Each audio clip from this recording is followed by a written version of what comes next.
Tuhan lebih sayang kepada siapa? Kepada pelaku kemaksiatan yang setiap malam dia merintih dan menangis akan kondisi dirinya yang semacam itu di hadapan Tuhan, dibanding ahli ibadah yang merasa aman. Tuhan lebih sayang dengan pelaku kemaksiatan yang di malam hari menangisi dirinya yang semacam itu, yang menangisi ketidakmampuannya di dalam memperbaiki diri. Tuhan lebih sayang dengan sosok semacam ini dibanding ahli ibadah yang merasa aman. Camkan itu, ini fakta dan kenyataan. Tuhan lebih sayang kepada pelaku kemaksiatan yang semacam itu dibanding ahli ibadah yang merasa aman. Terus tahu apa? Mau tahu gak pelaku kemaksiatan mana yang dibenci sama Tuhan? Pelaku kemaksiatan yang dibenci oleh Tuhan adalah pembangkang, yang menyombongkan diri.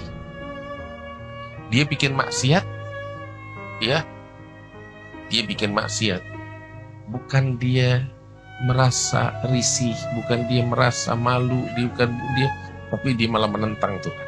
Itu yang Tuhan murka. Tapi pelaku kemaksiatan yang sadar kelemahan dirinya, yang merasa malu sama Tuhan, sekalipun setiap hari dia terjerumus di dalam kemaksiatannya 1000 kali, tapi masih dia punya perasaan semacam itu di dalam hatinya, Tuhan gak bakal pernah murka kepadanya. Faham? Camkan itu. Ini hal yang sangat penting yang harus kita pahamin betul.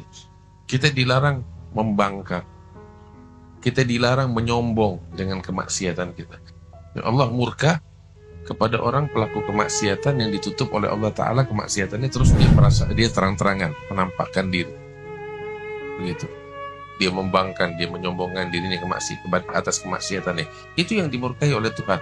Tetapi orang yang tergelincir di dalam kemaksiatan, Tuhan membuka pintu taubat sebesar-besarnya. Tuhan mendengar rintihan dan tangisannya. Iya. Lihat bagaimana kasih sayang Allah. Allah Ta'ala bilang, fihi rijal yuhibbuna an yatatahharu wallahu yuhibbul mutatahhirin. Terus ada lagi ayat, innallaha yuhibbut tawwabin wa yuhibbul mutatahhirin.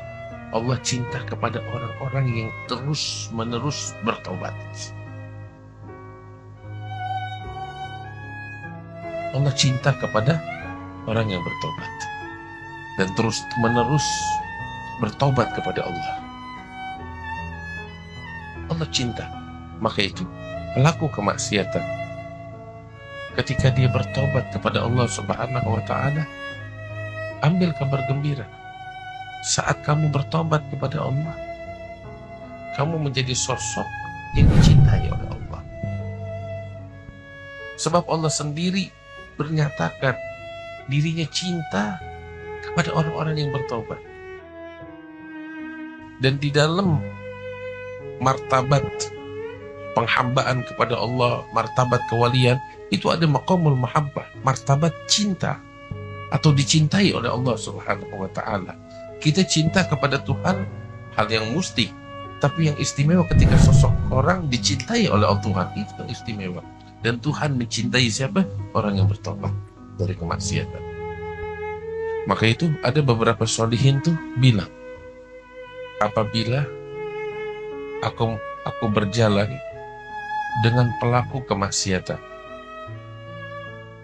kemudian sesaat terhalang antara aku dengannya, dengan pelaku kemaksiatan ini, dengan sebuah pohon yang rindang. Aku berjalan, tiba-tiba di tengah kita ada pohon, kita lewatin itu, terpisah. Kemudian ketemu lagi, cuman 2 detik. Saat itu saya nggak bisa menyombongkan diri saya kepada pelaku kemaksiatan itu. Kenapa? Nggak menutup kemungkinan saat aku dan dia terpisah, dia bertaubat kepada Allah Dan ketika dia bertobat kepada Allah, dia menjadi sosok yang dicintai oleh Allah.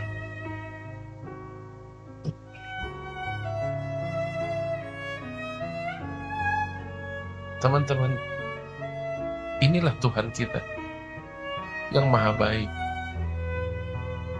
yang maha dermawan, yang maha agung. Inilah sosoknya kepada pelaku kemaksiatan seperti kita.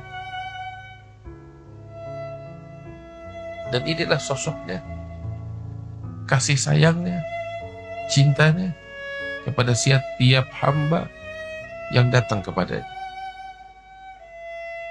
Maka itu Nabi SAW bilang, tubu ila rabbikum, kembalilah kamu kepada Tuhan. Tahu gak artinya taubat itu apa? Merujuk kepada Allah, balik kepadanya. Sekabur-kaburnya kita dari Tuhan, Tuhan membentangkan tangannya, ayo balik yuk.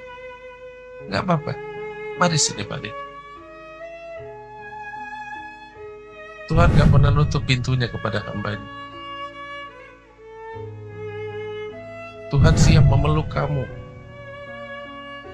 menaungi kamu, menyayangi kamu, mengusap air mata dari pipi kamu.